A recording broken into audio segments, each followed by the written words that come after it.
Mulialah Allah yang kita sembah dalam Kristus Yesus. Hari ini, Rabu 29 Januari 2025. Pendengar Oasis Fajar yang dikasihi oleh Tuhan, mari kita berdoa. Ya Allah kami, Allah yang kami muliakan, tidak ada yang dapat kami lakukan selain hidup di dalam Tuhan untuk membalas semua cinta kasih-Mu. Di dalam nama Yesus Kristus kami berdoa. Amin. Pendengar setia yang dikasihi oleh Allah, hari ini pembacaan firman Tuhan di dalam kitab Bilangan 15 ayat 37 hingga ayat 41. Demikian firman Tuhan. Judul perikop, Jumbai Peringatan.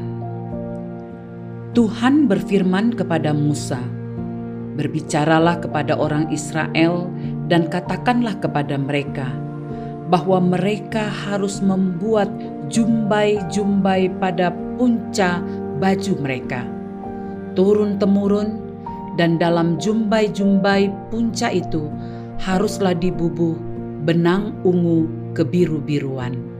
Maka jumbai itu akan mengingatkan kamu apabila kamu melihatnya kepada segala perintah Tuhan, sehingga kamu melakukannya dan tidak lagi menuruti hatimu atau matamu sendiri, seperti biasa kamu perbuat dalam ketidaksetiaanmu terhadap Tuhan." Maksudnya, supaya kamu mengingat dan melakukan segala perintahku dan menjadi kudus bagi Allahmu. Akulah Tuhan Allahmu yang telah membawa kamu keluar dari tanah Mesir, supaya aku menjadi Allah bagimu. Akulah Tuhan Allahmu. Pendengar Renungan Oasis Fajar, judul hari ini, Membalas Cinta Kasih Tuhan. Ayat penekanan pada ayat 41 berkata demikian, "Akulah Tuhan Allahmu yang telah membawa kamu keluar dari tanah Mesir, supaya aku menjadi Allah bagimu. Akulah Tuhan Allahmu." Saudaraku, adalah wajar jika kita ingin dikenang orang-orang di sekitar kita tentang hal-hal yang telah kita lakukan dan perbuat. Hal itu juga yang dikehendaki Tuhan dari bangsa Israel yang telah dibebaskannya dari penjajahan di Mesir.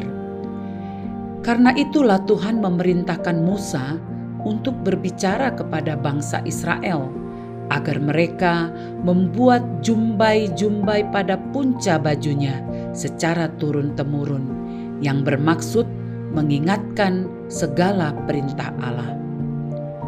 Mungkin kita memang tidak membuat baju seperti halnya bangsa Israel, tapi yang pasti kita dapat selalu mengingat kasih Tuhan yang telah membebaskan kita dari kuasa dosa. Kita harus membalas cinta kasih Tuhan dengan perbuatan yang memuliakan namanya. Inilah salah satu cara yang dapat kita lakukan untuk membalas cinta kasih Tuhan dalam hidup kita. Dia yang sudah membebaskan kita dari perhambaan dosa patut menerima persembahan hidup yang memuliakan namanya. Roma 12 ayat 1. Supaya melalui perbuatan yang kita lakukan, nama Tuhan dipermuliakan dan ada banyak orang yang bertobat dan menerima Dia sebagai Tuhan dan Juru Selamat. Kita juga membalas cinta kasih Tuhan dengan melakukan firman-Nya.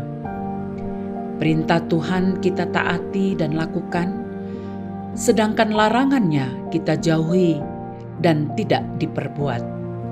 Itulah cara lain yang dapat kita lakukan untuk membalas cinta kasih Tuhan. Karena biasanya kita hanya melakukan firman Tuhan yang kita suka dan yang menguntungkan kita. Sementara yang menegur dan yang melarang, biasanya kita enggan melakukannya. Tetapi kalau kita benar-benar mengasihi Tuhan, maka kita harus menaati perintah-Nya. Itu berarti kita tidak cukup hanya membaca dan mengingat firman Tuhan saja, tetapi kita harus melakukannya dalam hidup kita. Demikianlah cara kita membalas kasih Tuhan yang telah lebih dahulu mengasihi kita. Penegasan. Untuk membalas cinta kasih Tuhan, kita perlu mematuhi dan melakukan firman-Nya. Mari kita berdoa. Bapa di sorga, ampuni kami jika selama ini kami melakukan perintah Tuhan hanya sebatas yang kami suka. Tapi mulai sekarang, kami mau belajar melakukan semua perintah-Mu. Demi Tuhan Yesus Kristus, kami berdoa. Amin.